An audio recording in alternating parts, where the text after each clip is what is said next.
At this wildfire staging center, relief from the sky. Cloudy, cooler temperatures, along with helicopters arriving to take crews to hotspots. Oh, here we're just waiting to get flipped out in a helicopter to an IA target.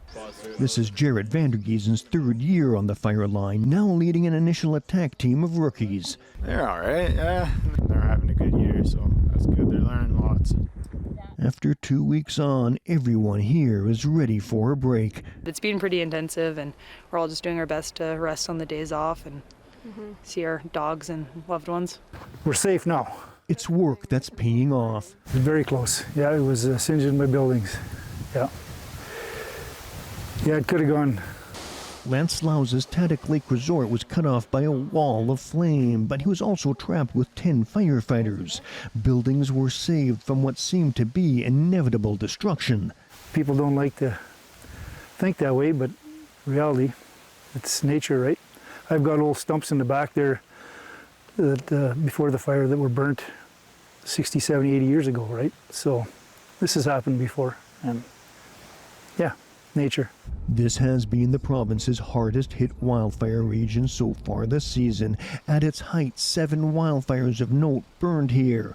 Some 80,000 hectares of forest have been destroyed so far. Protecting what's left, I think they're still out of control, is falling to foreign wildfire teams.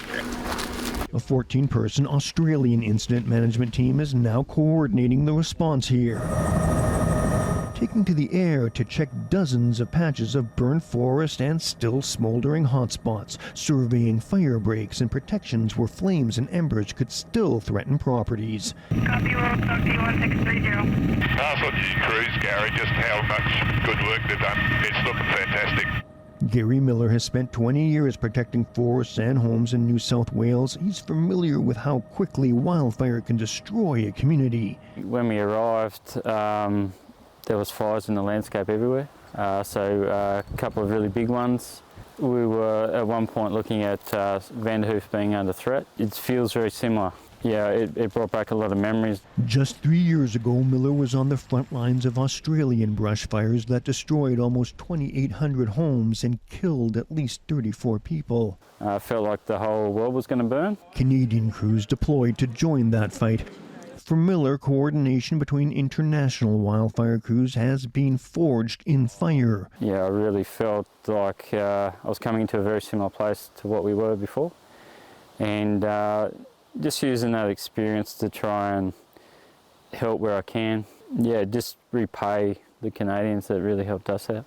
But as climate change increases wildfire threats across continents, cooperation seems less like returning a favor and more like paying it forward. At Vanderhoof's wildfire tent camp, there are also crews from America and Mexico, trading their own stories of fighting the growing wildfire crisis and sharing strategies of what's working back home, as well as taking back knowledge with them. 2017, 2018. Ricardo Garcia Pacheco has been deployed to Canada almost every summer since 2017. Tipo de topografía de donde yo vengo es algo. The terrain, the topography, the kind of vegetation is similar in some areas, but the main difference might be the resource.